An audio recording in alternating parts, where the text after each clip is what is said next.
월스트리트 폴 주린이 4회 시작합니다. 저는 진행을 맡은 Z세대 최다희 인턴 PD고요. 오늘도 경제가 어려운 2030 주린이들을 위해 두 분의 기자님 자리해 주셨습니다. 손승욱 기자님. 안녕하세요. 김혜민 기자님. 네, 김혜민입니다. 네. 지난주 월스트리트엔 이베스트 투자증권의 오리나 수석 연구위원이 나와주셨어요. 오늘은 유통 그리고 백화점 관련한 주제들 짚어보도록 하겠습니다. 네, 그래서 일단 오늘 크게 두 가지 주제로 이야기 나눠볼 텐데요. 먼저 첫 번째는 쿠팡과 네이버, 이커머스 왕좌는 누가 차지할까라는 주제입니다. 코로나로 인해서 이커머스 경쟁이 굉장히 빠르게 진행이 되고 있어요. 네. 쿠팡이 이제 뉴욕 증시 상장을 하면서 굉장히 큰 이슈가 됐었고 또 최근 신세계랑 네이버가 지분 교환을 하면서 이 쿠팡에 대한 위기 의식을 드러냈는데 이 경쟁은 이제 앞으로도 계속 격화될 것으로 보이는 것 같아요. 근데 이제 어떤 두 기업이 좀 구체적으로 어떻게 다른지 제가 듣기로는 쿠팡은 미국의 아마존에 그리고 네이버는 캐나다의 쇼피파이 모델을 따르고 있는데 두 기업이 각기 추구하는 비즈니스 모델이 이제 어떻게 다른지 또 어떤 부분에서 현재까지 우위를 차지하고 있는지 궁금해졌어요.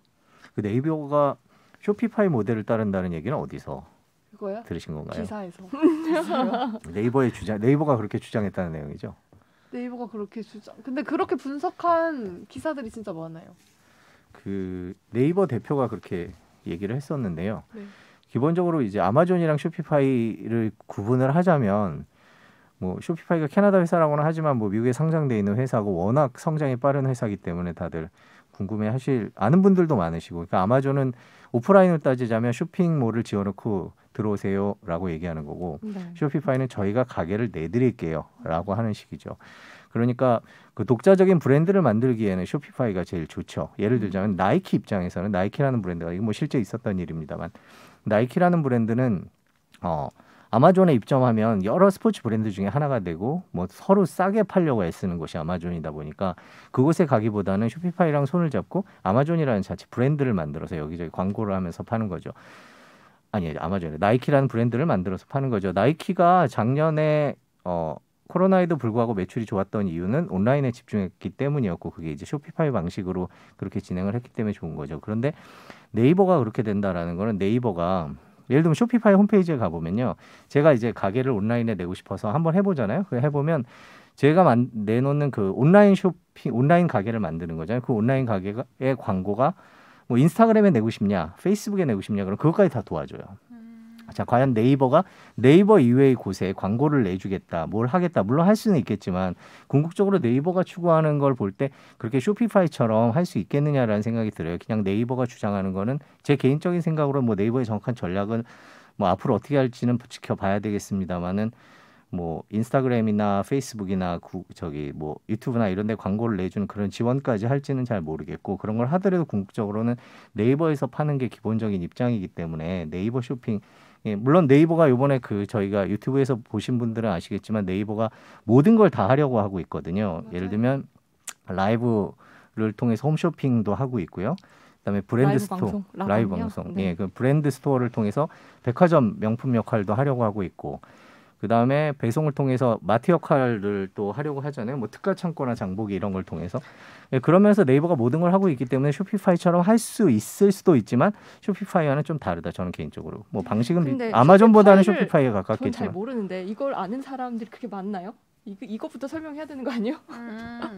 쇼피파이 잘 쇼피파이 거의 대부분 모르실 것 같아요. 그러니까 그렇게 비교를 하면 이게 주린이들은 저 주린인데 최다희 PD님이 공부를 너무 세게 한 거예요. 그러니까 쇼피파이를 네이버에 비교하는 순간 이게 무슨 소리지라고 해서 그래서 제가 간단히 설명드린 게 그 정도예요. 아마존은 입점해라, 쇼피파이는 만들어드린다. 이제 뭐 그렇게 생각하시면 될 것 같고 쇼피파이가 주가도 엄청 많이 올랐죠. 물론 그렇구나. 어젯밤에 곤두박질 치긴 했습니다만은 역시 서학개미시네요. 저희 갖고 있어요. 쇼피파이는 되게 제가 좋아하는 회사이기 때문에. 아 진짜요? 네. 그래서 저 궁금한 거 여쭤봐도 돼요? 네. 근데 왜 여기에 카카오가 안 들어요? 저는 카카오를 요즘에 되게 돈을 많이 쓰거든요. 뭐 예를 들어 선물하기, 생일이면 선물 보내기 너무 잘 돼 있어서 되게 많은 걸 보내요. 예전에는 그냥 커피만 보냈지만 이제는 비타민 아니면 건강 제품, 그다음에 무슨 화분 이런 거 다 지금 카카오로 보내고 있고 카카오가 또 요즘에 따로 그걸 만들었어요. 쇼핑 창을. 아 맞아요. 거기 되게 쇼핑하기 좋게 돼 있더라고요. 라방도 하고. 그래서 저는 앞으로 카카오가 정말 무서워질 것 같은데. 저도 거기에 동의하는데요. 뭐 저희 그 멀스트리트 초창기에 카카오에 대해서 여러 가지 얘기들을 그 했기 때문에? 투자증권의 장지창 대표님이 네. 계셔서 저희 댓글 중에도 그런 게 있었어요. 카카오에 대해서 네. 저희가 그 뒷부분에 댓글 소개를 네네. 해드리겠지만 그 댓글 중에도 카카오에 대해서 얘기하시는 분이 있었는데 저도 음. 카카오에 대해서는 제 생일날 그렇게 제가 생일이 그러니까요. 2월인데 그렇게 많은 선물을 받을 네. 줄은 정말 몰랐습니다. 그게 어떻게 사실 싸지도 않은데 다 그걸로 네. 보내는 걸 편리하니까. 네, 그래서 저는 그 뒤로 카카오에 대해서 더 투자를 해야 되는지 뭐 샀는지 안 샀는지 네. 말씀 못 드리지만 또 고민을 했었던 계기가 됐던 거고 또 카카오 같은 경우에 그게 있어요. 요번에 저희가 오리나 의원님과 얘기를 하면서 카카오 얘기를 안 하는 건 카카오가 본인 본인 커버리지가 아니에요. 네. 그거 따로 있으셔서 아마 그런 것 같은데 그러면 이번에는 그래도 이커머스 왕자의 순위 안에 들어간다는 건가요? 네. 맞아요. 네. 그러니까 카카오 같은 경우에는 최근에 모 회사 인수 관련돼서 계속 얘기가 나오고 있는데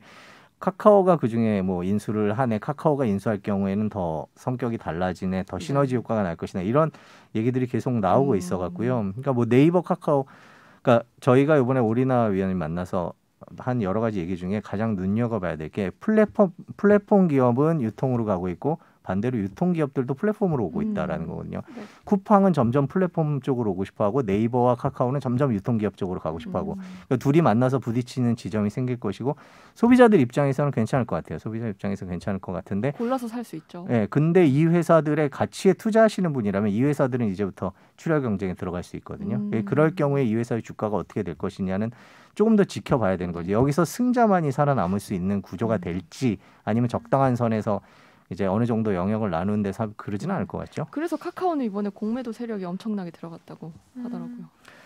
근데 그때 뭐 제 개인의 입장이라기보다는 그때 저희가 취재한 분들의 얘기를 들어보면 투자 쪽에 계신 분들의 얘기를 들어보면 카카오를 단기적으로 좋아질 거다라고 이렇게 장담하실 수 있는 분들은 많지 않은데 장기적으로 놓고 볼 때는 카카오라는 것에 대해서 테크 기업이라서 조금 긍정적으로 봐야 된다라는 얘기를 하시는 분들이 있었고 멀스트리트 저 밑으로 지금 내려가 보시면 거기에 그런 내용들이 아주 자세하게 나와 있죠. 그럼 공매도로 인해서 떨어졌을 때 사야 되는 게 맞네요. 네, 투자는 자신의 책임이죠. 네, 투자는 자신의 책임이죠. 근데 뭔가 쇼핑을 할 때 이제 구매자의 입장에서 생각을 해보면 어쨌든 네.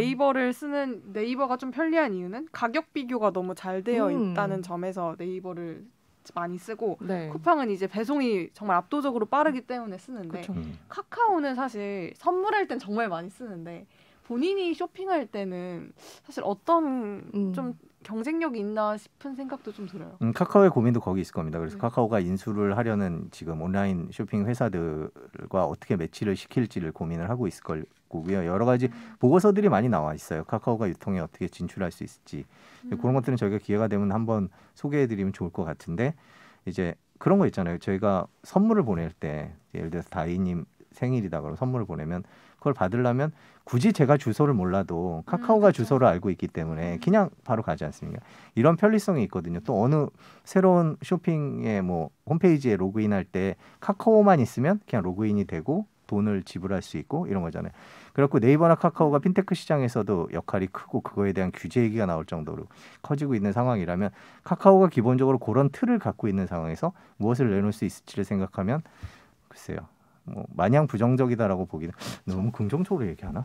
예. 아니 근데 맞는 것 같아요. 카카오 좀 저는 어느 순간부터 너무 전 참고로 카카오를 그렇게 좋아하진 않습니다. 근데 진짜요? 산업으로 카카오 그 선착순 선물하기 해보셨어요? 랜덤 선물하기. 저 해봤죠. 이게요 돈을 정말 잘 쓰게 만들었어요. 와 제가 지금 이걸 보면서 감탄을 했다니까요. 아시나요? 아니요. 해보고 다시 이게 뭐 얘기하겠습니다. 단톡방에 한 40명 들어있는 맞아요. 단톡방이 있는데 그거 가면 이제 한 명이 랜덤 선물하기를 해요. 그러면 그 중에 랜덤으로 3명이나 뭐 4명 골라가지고 뭐 아메리카노, 스타벅스 이런 거 쏠 수 있는 거예요. 왜 쏘죠? 의미 없이 쏴요. 한 명이 의미 쏘면 없이. 다른 사람이 받잖아요. 그럼 받은 사람이 또 쏴요. 부담스러운 단톡방이네요. 네. 죄송합니다. 네. 네이버와 쿠팡의 장점이 있는데 본인이 마음에 드는 뭐 부분을 투자를 하실 거라면 생각을 하시면 될 것 같아요. 제가 수차례 말씀드렸는데 여기서도 유명 투자자들 중에는 그 자기 부인과 딸이 그 밥 먹을 때 얘기하는 브랜드를 듣고 네. 그 기업에 대해서 분석을 하고 그래서 투자해서 이제 뭐 투자의 구루가 된 그런 분들도 많이 있거든요. 그래서 본인이 쓸 수 있는 거에 일단 기업 분석을 조금 하시는 게 좋은 것 같아요. 그러니까 참고로 그거 어떻게 하냐, 기업 분석을 어떻게 하냐라고 말씀하실 텐데 이게 증권사 마음에 드는 증권사나 혹은 구글에 그 회사 이름을 쓰고 한 칸 띄고 PDF라고 치시면 그 회사의 보고서들을 볼 수 있어요. 그리고 홈페이지마다 증권사 홈페이지마다 가면 그 기업이 어떻다라는 전망을 분석해 놓은 보고서들이 있는데 뭐 이 정도 큰 회사들은 대부분 보고서들이 나와 있어요. 그래서 그걸 보시고 계속 꾸준히 보시면서 내가 여기 이 회사를 나는 이 회사가 너무 좋고 내가 너무 단골로 잘 쓰는데 투자도 하고 싶다 그러면 그런 보고서를 몇 개는 읽어보셔야 돼요. 진짜 예전 보고서, 최근 보고서 다 특히 최근 보고서는 읽어보시고 그다음에 시장 흐름, 그다음에 요즘에 유튜브에는 관련 기업들에 대한 설명들도 많으니까 그거를 보고 나서 이제 스스로 내가 이 정도면 내가 공부할 만큼 했고 난 괜찮다라고 생각하고 투자를 하시면 될 것 같아요. 그래도 이럴 수는 있죠. 투자는 항상 시장 분위기에 따라서 다르기 때문에. 근데 저는 기본적으로 그거는 해보셨으면 한다는 생각. 네, 다음 질문으로 한번 넘어가 볼 텐데요. 이제 쿠팡이 뉴욕 증시에 상장했던 첫날 시총 100조 원을 기록했습니다. 지금은 좀 많이 빠지긴 했는데요. 근데 네이버와 카카오의 시총을 합해야 이제 100조가 넘거든요. 네. 그런 점에서 이 쿠팡의 기업 가치가 너무 과대평가된 것은 아니냐 이런 의견도 좀 있는데, 그리고 실제로 이렇게 과대평가됐다고 생각해서 투자를 안 한 그 제 주변 Z세대 주린이들도 좀 있었어요. 네. 그래서 이에 대해 좀 어떻게 생각하시는지 궁금한데요. 간단히 말씀드리면 뭐 그런 것 같아요. 쿠팡이 사실 10년 동안 이제 계속 적자였거든요. 근데 나머지 다른 기업들은 계속 10년 동안 이익을 냈단 말이에요. 그래서 그냥 객관적으로 봤을 때는 왜 이익을 내지 못하는 기업의 가치가 이렇게 높냐라고 생각을 할 수 있는데 미국에서는 투자를 그렇게 하지 않는다고 하더라고요.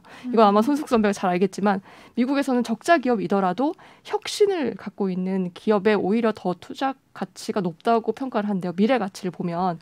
그래서 지금 당장 쿠팡이 큰 이익은 내지 못하고 있지만 어떻게 보면 사실 사람들이 값이 싸지 않더라도 사는 유인 욕구가 있잖아요. 유인 체계. 그래서 이런 걸 보면 앞으로 더 발전 가능성이 크지 않을까라고 보고 거기에 기업 가치를 크게 둔 거고 이게 미국의 투자 방식이라고 전 들었습니다. 그래서 적자 기업도 상장을 되게 많이 한대요.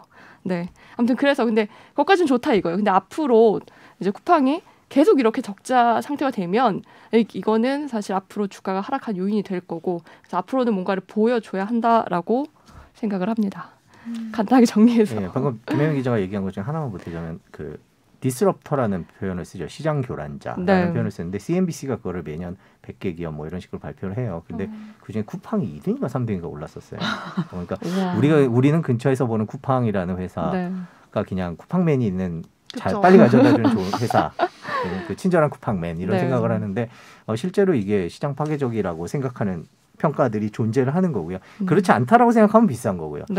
이 주가에 대해서 오리나 연구원은 뭐라고 얘기를 했냐면요. 쿠팡 주가에 대해서 뭐 다소 비싸게 평가됐다는 주장이 있고 설명이 있는데 지금 이 시점에서는 이게 생각만큼 많이 떨어지진 않고 있어요. 2월 달에 2월 3월에 미국의 기술주들이 많이 떨어졌는데 쿠팡도 떨어졌죠. 근데 그 정도로 많이 떨어지진 않았고 다만 앞으로의 주가는 쿠팡이 어떤 새로운 모델을 보여주느냐에 달려있다라고 평가를 하더라고요.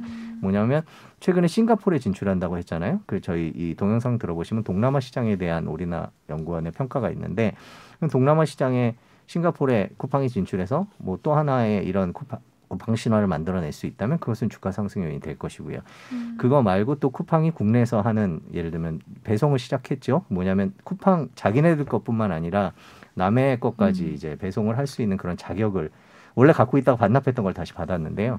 그래서 쿠팡이 배송에도 더 진출하고 있고 그다음에 최근에 쿠팡이츠 많이 쓰시잖아요. 네, 맞아요. 쿠팡이츠의 실적 이런 것들이 있으면 주가 상승 요인은 있기는 있는데 지금이 저평가됐다고 볼 수는 그건 누구도 저평가됐다고 볼 수 없는 상황이고요. 그러니까 앞으로 상황에 따라서 특히 이번에 상장을 통해서 한 5조 원가량의 돈을 들여왔거든요.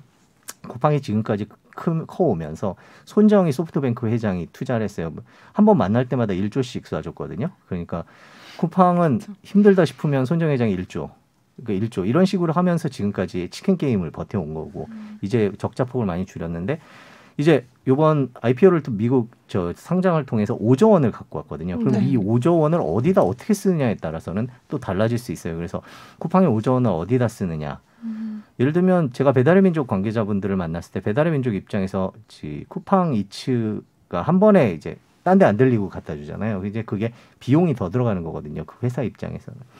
그런 것들을 따라가야 하나 뭐 이런 고민들을 하고 있을 정도로 쿠팡 이츠에 또 쿠팡 이츠가 미국에 상장돼 있는 이제 도어대시라는 회사랑 같은 방식인데 그런 식의 한 번에 배달해주는 그런 것들이 결국에는 또 치킨 게임으로 승리를 하는 거 아니에요. 5조 원이라는 돈이 들어왔으니까. 그쵸. 이제 이런 여러 가지 변수들을 보시면서 쿠팡 비싸. 이마트보다 뭐 별거 아닌데 왜 비싸 이러지 말고 쿠팡의 다양한 사업들을 보시면서 어느 쪽에서 변화가 있을까 승리가 있을까 이런 걸 보시면서 고민을 하면 쿠팡 주가를 바라보는 게 조금 더 재밌지 않을까라는 생각. 그 쿠팡의 이제 김범석 CEO 맞죠? 네. CEO가 이 쿠팡의 어떤 이제 기자들로부터 쿠팡의 어떤 향후 전망에 대한 질문을 받을 때마다 계속 이너 롱텀 그 롱텀으로 봐야 된다고. 발음 좋으시네. 그러니까 롱텀으로 봐야 된다는 말을 계속해서 롱텀 무새 막 이런 별명도 있더라고요. 롱텀 앵무새다. 롱텀 무새. 근데 그게 결국 맞는 말이네요. 성공했죠. 근데 사실 그게 아직 입증이 안 된 거 아닌가요? 그러니까 이제 처음에 쿠팡 처음에 네. 나왔을 때 제 기억나는 게 이분이 저 미국 시민권자잖아요. 네. 그래서 쿠팡 어느 정도 되면 팔고 갈 거다. 이런 얘기가 있었어요. 그래서 네. 그때 제가 초창기 김범석 대표를 만났었거든요. 근데 그래서 한번 밥을 먹었는데 그걸 물어봤어요. 제가 솔직히. 갈 거 아니세요? 넣자 빼주세요. 갈 거 아니세요? 존댓말 썼어요. 다 넣어주세요. 갈 거 아니세요? 그랬더니 무슨 소리 하냐고 자기가 왜 한국에 어떻게 하고 이 기업을 어떤 아이디어로 이게 하버드 나왔죠. 네, 근데 맞아요. 그 저기 스티브 잡스 딸이랑 동기예요. 그러면서 그때 그 혁신적인 분위기와 쿠팡을 세우기까지의 과정 이건 절대 포기하지 않고 미국 상장 얘기 뭐 당시에 직접적으로 본인 상장 얘기를 하지 않았지만 당시에 그런 얘기들이 나왔었는데 결국엔 이뤄내지 않았나라는 생각도 들어요. 앞으로 어떻게 될지 모르겠지만. 전 앞으로가 정말 중요하다고 생각해요. 저도요. 네, 이 적자를 어떻게 극복해서 흑자 전환을 언제 할 건지 얼마큼 할 수 있는지. 적자 폭이 좀 줄어들고 있지 않나요? 줄어는 들고 있지만 아직 흑자 전환을 못했잖아요. 그리고 쿠팡 이츠 같은 것도 사실 정말 좋은 시스템이긴 한데 이거 라이더들한테 적지 않은 돈이 가거든요. 이것도 또 적자를 만드는 굴레 중에 하나가 될 수 있어요. 뭐 혁신적이긴 한데 그럼 이걸 언제 흑자 전환을 할 거냐. 이 부분에 대해서는 저도 뭐 네. 그거에 대해서는 100% 장담 못하면 전 세계적으로 어느 방식이 오르냐 싸게 오래 걸려서 배달하는 방식이 오르냐 돈을 좀 더 주고 배달 단가가 오르더라도 빨리 이게 방식 이름이 있더라고요. 보니까 네. 두 가지 방식인데 어느 게 오르냐는 전 세계에서 시험 중인데 쿠팡 이츠 쪽이 아직은 미국도 그렇고 조금 성과가 괜찮은 거 아니냐라는 얘기가 있는데 뭐 여기 장담은 못하고 누구도 장담할 수 있는 상황은 아니고요. 그리고 쿠팡맨 사실 저희가 편리하게 이용을 할수록 이 쿠팡맨들의 처우 개선도 좀 눈여겨봐야 될 문제인 것 같은데 실제로 제 주변 친구들 중에 이 문제에 굉장한 쿠팡맨 처우 관련한 문제에 굉장한 많은 관심을 갖고 쿠팡 별로 안 좋아하는 친구들도 있거든요. 그럴 수 네. 있죠. 네, 그래서 좀 앞으로 많은 진짜 좀 지켜봐야 될 것 같습니다.